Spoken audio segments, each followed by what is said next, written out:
This is a day that is truly beyond description. It is beyond an athlete's dreams. It may even be beyond the words of a poet. As we come into this wonderful city of Canton with their people who try so hard and are successful in making us feel so special. And we walk through the Hall of Fame, a great tribute to your hard work, and the history of professional football just seems to come alive. I know I looked at those old photographs, and I tell you, I saw a great similarity between the players of many, many years ago and the old Canton Bulldogs and those that exist today. You see those same thick necks, those same thick shoulders. Now their necks and shoulders, of course, were made that way from hard work at the steel mills, digging coal, while they played the game they loved for nothing. And you look at those pictures closely and you truly can see in their faces, you can see in their eyes the fire, the enthusiasm that made men take their pleasure in something where they risked greatly. A few days ago, one of the highlights of the trip was to attend a luncheon in Canton, Ohio. And at that luncheon, the past enshrinees told the present class what it meant to them to be enshrined. And I just wish all of you could have attended, as one after another spoke with just quiet eloquence and dignity about what it meant to them. And now men like Leo the Lion Nomolini, Joe the Jet Perry, Dante Bluefingers Lavelli, Lenny Moore. And I can only say to them, yes, everything you said is true, and more and much more. My only desire really was to simply be a part of this great game of professional football. I never consciously thought of the honor that is with me today. I tried only to play as hard as I could on every down and to conduct my life off the field and on the field in a way that would make me a better football player. And I'm here and I'm just thrilled with it. I haven't done it by myself, I promise you that. If I were to try to begin to express where it started, I must in honesty say it begins in this great country of America of ours. You know, President Carter says, love your country, and there's great much to love about it. It's a country that protects our freedoms and just allows us to rise as far as our capacity to work and our desires will carry us.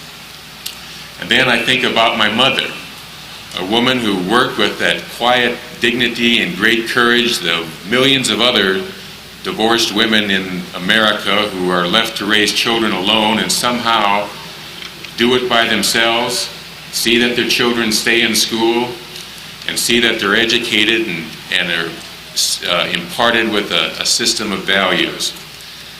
I think of my high school coaches who are here today, and I thank them for being here, Hal Chauncey and Dave Capilouto, who taught me the first fundamentals of the game, the first fundamentals of being a good person, I believe. You know, I think finally when we're judged whether we're a success or not in this world, it's what we have given to others. Have somewhere along the way have we stopped to help others? Have we stopped to help a young boy? Well, in all terms, my two coaches were great successes. My college coaches, Al Davis, Mel Hine, who is enshrined here, Don Clark, taught me responsibility and dedication to purpose and responsibility to other things other than themselves, to one's school, and gratitude for having acquired an education. And even with all of that, I still perhaps would not have played professional football if I hadn't been fortunate enough to meet a weight trainer along the way, my friend John Bazakis, who put 50 pounds of weight on me that I so sorely needed to play the game. And finally, to come into professional football and be blessed with a coach like Joe Madrill for my entire career, whose wit and knowledge of the game kept my interest alive, which is important.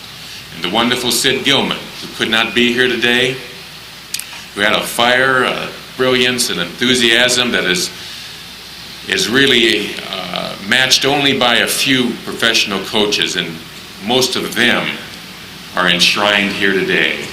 I spent my career in the American Football League. And sometimes, in fact, just about all the time, when a sports reporter asks me, did I ever regret not signing with the Baltimore Colts? My first thought is always, would I have met my wife, Pat, if I had gone to Baltimore? I promise you, that's my first thought. And my wife is here with me today, as are my three daughters, my Carrie, my Beth, and my Darcy.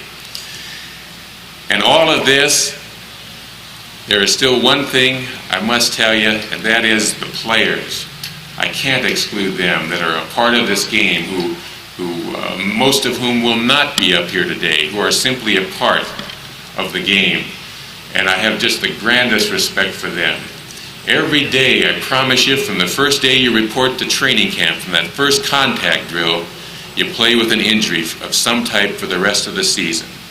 The pressure is tremendous to try to keep playing, and you play in front of millions of people, thousands of people in person, and you make your mistakes in public, and you can't erase them. And these players do that. To them, I must recognize their great talent. And finally, you think about training, and you train as hard as you can during the off season, during the season, and yet you know with all of that training, once that game starts and that great explosion of energy that takes place with trying to do your best, you're exhausted, and you just thank goodness for that time between the play to rest up again, to come back again. I thank the selection committee who have chosen me, the Hall of Fame committee. I thank the Jewish Community Center, who were kind enough to honor me while I was in Canton, Ohio. I must tell you that I will cherish the bust that was made of me. I will cherish the Hall of Fame ring. I will proudly wear it. And in my heart, though, I will know that if none of this had happened, I would have been happy just to have been a part of professional football. And I love this award, and I also know in my heart that I share this with every man who has ever played this game. Thank you.